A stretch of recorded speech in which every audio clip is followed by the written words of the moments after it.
Hi everybody, Natalie here with Novel Thoughts, and today I want to talk to you about what to read on a rainy day. So when I recommend books to read on a rainy day, I have a really weird stipulation, and it's, well, how is it raining?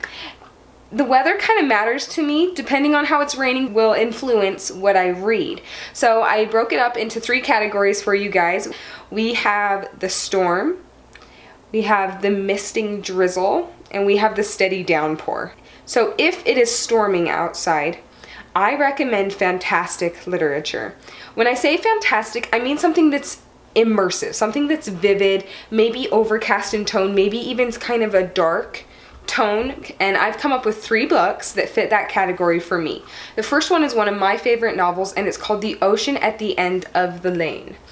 So this was written by Neil Gaiman, and it really is one of my favorite books. He wrote it for his wife Amanda Palmer, and it opens up with our narrator, who remains unnamed throughout the novel.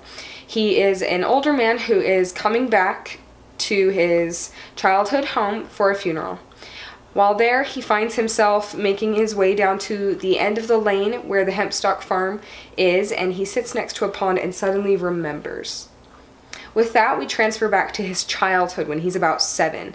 He's an interesting little boy. He doesn't really have friends. He likes books. He has a favorite kitten. He meets Letty Hempstock at the end of the lane, and she's the youngest of the 3 Hempstock women. When things start to go wrong, we start to get into what the themes of the book are. So it is about this gap between childhood and adulthood, but it's also about childhood horrors. It's about being perceptive as a child, but not knowing what to do with what you know, feeling powerless to help yourself or help your family or to even be safe. And it's about survival. It's about magical events and trying to figure out how to deal with them. And so it's an amazing read. It's quick, it's very immersive, it's beautiful. One of the things I loved about this book immediately was the cover. It's one of my favorite covers that I've ever seen on a book. And so it's just one of those books you want to open and you're immediately in it. Parts of it are written kind of like creative nonfiction essays, which really got to me because that's like my favorite genre. So if you haven't read this book, I would say read it. But if you want it to be extra fun, I would say wrap up and read it on a stormy, rainy day. So the second book is also Neil Gaiman. He's really great to read on a rainy day for some reason, but it's Neverwhere. So this book also deals with survival, but it's slightly different because your main character is Richard Mayhew, which is an adult man who moves to London from Scotland. He's dating a girl named Jessica, who's very strict and punctual and successful and everything else. And so as they're walking down the road, Richard stops because he sees a girl injured lying on the cement on the sidewalk. And so he stoops down to help her. Her name is Dor, and quickly his life begins to change. But pretty soon, Richard finds himself invisible to all of London, above ground. Essentially what's happened is what they call slipping through the cracks. He ends up going on quite an adventure. We get to know some great characters like Hunter, the Marquis, Dor, Richard Mayhew himself, and just experience what it means to be a part of London Underground. And some of the fun parts about that are Knightsbridge really is a bridge that is shrouded in night, and Blackfriars really is a monastery where there are friars like cloaked in black. And so it's just everything becomes so much more real. And it's so fun. A lot of the themes are about identity, being thrust into situations where you have to be more than you thought you could be. It's about friendship. It's about coming into one's own. It's just really a really good novel. So the third one is Terry Pratchett's Dodger. So this is actually not a part of the Discworld series. The main character is based off of The Artful Dodger in Charles Dickens' Oliver Twist. He's a young boy in this book. So I have to confess, I actually haven't read this book, which might be interesting that I'm recommending it. It may feel a little preemptive. But the reason I feel comfortable recommending it is twofold. I honestly would recommend about anything Terry Pratchett. He's an amazing writer. He is very creative, he's very fun, and I think as long as you start in the right place, about anybody can enjoy what he writes. And so that's one reason. The second reason is my husband read it and he loved it and has highly recommended it to me. And so I'm just going to go ahead and highly recommend it to you. So why the rainy day though? The book actually opens on a rainy, storming night. So Dodger is a sewer scavenger, and he is very fast and is never there. Nobody can ever really lay their thumb on him. And anybody who is nobody knows who he is. So he happens to be in the right place at the right time at the beginning of the novel and saves a girl from a beating in a ditch. And this puts him into a circumstance in which he begins to go on an adventure, meeting Charles Dickens eventually, Sweeney Todd, and others. So it just sounds like a really great book. It sounds like a really fun adventure. The first line of the novel situates you in the middle of a rainstorm, so that in and of itself is really fun because it means if you read it during a rainstorm, it just adds an additional layer of immersion. So I would highly recommend that one. So those are my 3 novels for when it's storming outside. So the second category is the misting drizzle. So when it's raining, but very softly, and you can barely hear it, but it's misty, it's drizzling outside, I usually go towards more thought-provoking literature. So I've come up with 2 books that I would like to recommend to you for that type of a rain. And the first one is The Rings of Saturn by W.G. Sebald. So I really, really love this book. The reason I recommend it is because I think everybody should give it a try. So this book deals with a lot of themes such as time, memory, death, identity. So our narrator is a man who is taking a walking tour through Suffolk. You have parts of the book as marked here, and he writes beautifully. For example, one passage is, in August 1992, when the dog days were drawing to an end, I set off to walk the county of Suffolk in the hope of dispelling the emptiness that takes hold of me whenever I have completed a long stint of work. Now, that's the first sentence. There are amazing, my copy is just marked up, but there are amazing lines in here that are beautifully, beautifully written, and they're the type of things that you can't just read and understand. There isn't really a plot. It's more, but it's not quite stream of consciousness like Virginia Woolf. It's something in the middle. As he's walking, he will see an outcropping, or a bird, or something, and he will remember a museum in which Thomas Brown's skull was held, and all of a sudden it opens up an internal discussion about one of the themes I've already listed.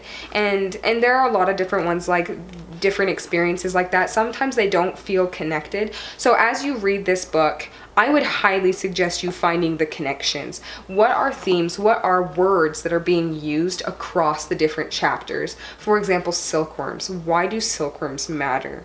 So this book, just as a quick note, doesn't really have a genre, which is why people don't know if they'll like it, because it's hard to recommend a book that really doesn't fit into a genre. And a lot of times people have a hard time reading it because they're like, well, I don't even know what this is. Well, why doesn't it have a genre? One of the reasons is because it feels like fiction occasionally.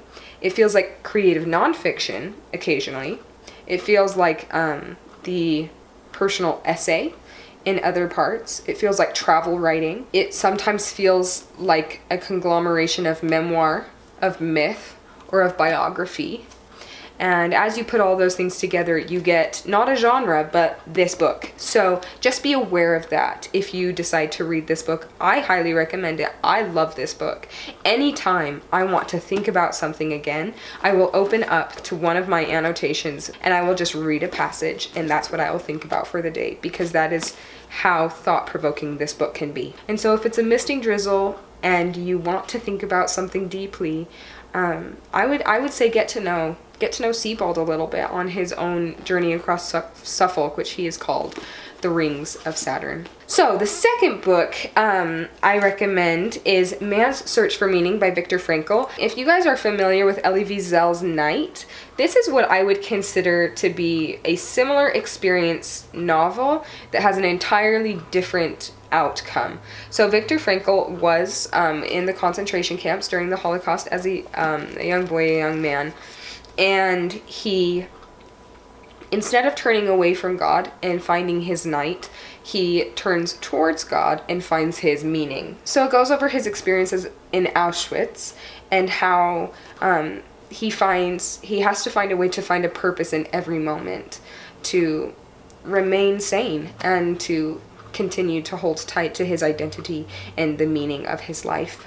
The last section or so of the book is dedicated to logotherapy, which is what Viktor Frankl developed because of this experience.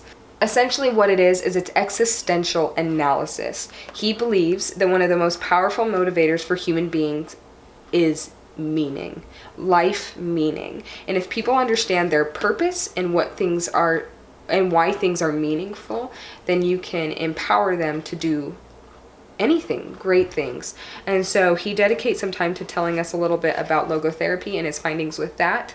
It's a very beautiful book. I actually read this book for the first time in Scotland. I was on a hiking tour there, and we couldn't hike Ben Lomond. We were next to the Loch Lomond, and we were in a hostel, and we couldn't hike it because it was raining and hailing and sleeting on the top, and it wasn't safe to hike. And so instead everybody found something to do on a rainy day, and it was a misting drizzle. It was beautiful, and I curled up next to one of the window nooks and read Man's Search for Meaning by Viktor Frankl. So the third and final category for what type of rain are you reading in is if you are having a steady downpour of rain. I tend to go towards brooding literature. And I'm not quite sure why, I just think it really fits. And when I say brooding literature, I really mean the brooding romance. So I've come up with two different types of books or two different types of reads that I would recommend if you want to find that brooding romance for the steady rainfall. The first one are classics, generally speaking, specifically within the Gothic romance period. So, for example, I would highly recommend Wuthering Heights by Emily Bronte. I'd also recommend Persuasion by Jane Eyre and, wrong. How funny. I would recommend Persuasion by Jane Austen and Jane Eyre by Charlotte Bronte. So those are the three I can think of right off the top of my head that would be great when it comes to the brooding romance. And just really good tonally for the steady downpour of rain.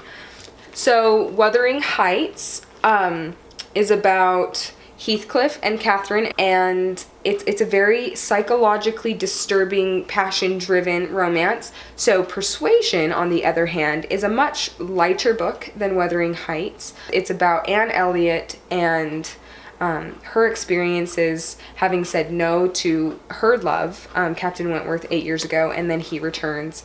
And finally, Jane Eyre is written by Emily Bronte's sister, Charlotte Bronte, and yes, very brooding novel. You have the perfect Byronic hero in Mr. Rochester, and then you have this unloved orphan who grows up to be Jane, and she becomes the governess at Mr. Rochester's home. And you've got the mad woman in the attic, you've got this romance that isn't supposed to be, and just angry characters who are trying to figure it out. It's just like, what? And it's just great. It's great. It's so good for a steady rainfall. So great. So I highly recommend those three as just some ideas for what you could read if you want a really good classic romance that works for that type of rainy day. The second category, though, is just poetry. I've actually created a list of some poems that I really like to read when it's rainy.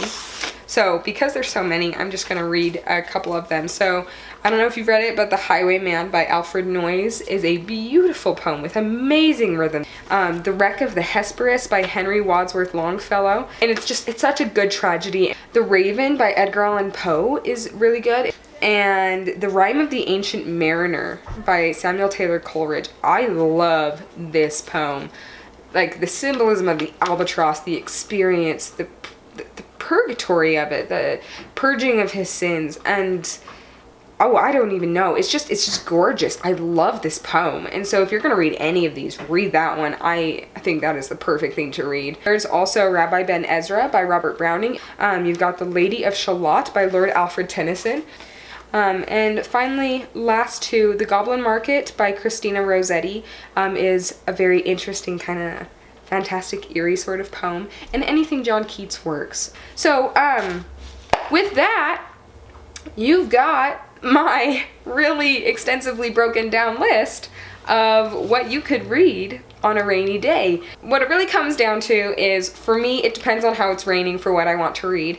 Obviously, reading on a rainy day is just something that comes with the book reading territory, so hopefully you enjoyed getting some more recommendations, and if you want to, go ahead and subscribe right here, and I'll go ahead and talk to you guys more about books next time on Novel Thoughts. See you guys later.